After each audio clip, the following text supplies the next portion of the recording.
స్థానిక పుష్కర్ ఘాట్ గోశాడ గోసాయి వారి సన్నిధి మఠంలో బ్రహ్మశ్రీ బొండాడ దుర్గా రాజేంద్ర ప్రసాద్ సిద్ధాంతి ఆధ్వర్యంలో గురువారం హనుమత్ జయంతి వేడుకలు ఘనంగా జరిగాయి.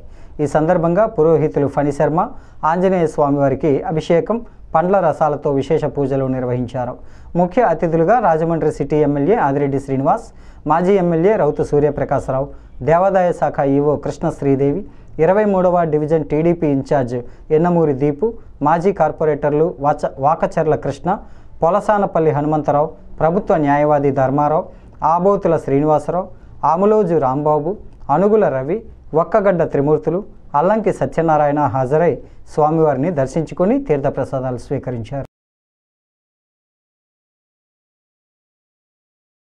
శ్రీ ఆంజనేయ స్వామికి విశేషమైనటువంటి పూజగా ఈరోజు పరిగణింపబడుతుంది. వైశాఖ మాసంలో బహుళ దశమి నాడు వైశాఖ మాస పర్వదినాన్న ఆంజనేయ స్వామికి జన్మదినంగా మనకి పరిగణింపబడుతుంది. కాబట్టి ఈరోజు అందరూ కూడా భక్తి శ్రద్ధలతో ఎవరికైతే కనుక ఆంజనేయ స్వామికి తమలపాకుల పూజ కానీ, సింధూరంతో కానీ, మామిడి పళ్ళు ఏదైతే కనుక స్వామికి చూతబలాలంటే కనుక చాలా విశేషమైన ప్రీతి కలిగింది. కాబట్టి ఆయనకి ఆ స్వామికి ఆ ప్రసాదాలని మామిడి పళ్ళని నివేదించినట్లయితే కనుక ఆయన విశేషమైన అనుగ్రహం కలుగుతుంది.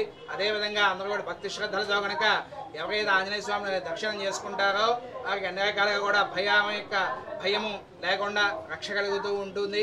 అదేవిధంగా ఏదైతే కనుక బుద్ధి బలం యశోధైర్యం నిర్భయత్వ మరోగత, అదేవిధంగా బుద్ధి బలాన్ని చేకూర్చేటువంటి వారు, యశస్సుని ఏదైతే జాడ్యాన్ని నివారింపజేసేటువంటి వారు, వాక్శుద్ధిని కలిగించేటువంటి వారు అయినటువంటి ఆంజనేయ స్వామికి ఎవరైతే భక్తి శ్రద్ధలతో నమస్కారం చేసుకుంటారో వారు అన్ని విధాలుగా కూడా ఆ స్వామికి అనుగ్రహం కలుగుతుంది. అందువల్ల అందరూ కూడా తప్పకుండా ఈరోజు విశేషమైనటువంటి రోజుగా వైశాఖ మాసము మరియు గురువారము శివుడికి అత్యంత ప్రీతిపాత్రము మరియు దత్తాత్రేయ అందులోని ఏ దేవత మరి గురువు యొక్క స్థానంగా ప్రసాదించేటువంటి దత్తాత్రేయుడు కూడా ఈనాడు మహాపర్వంగా కొలువబడుతుంది. కాబట్టి గురువారము విశేషంగా స్వామివారి దర్శనం చేసుకోవడము, అందులోని ఈ గురువారం నాడు మరియు ఈ వైశాఖ మాసము మరియు దశమిక తిథిలో ఈ ఆంజనేయ స్వామి జన్మదినం కాబట్టి అందరూ కూడా భక్తి శ్రద్ధలతో నమస్కారం చేసుకుని ఆయన అనుగ్రహానికి పాత్ర కావాలని కోరుతూ ఉన్నాం.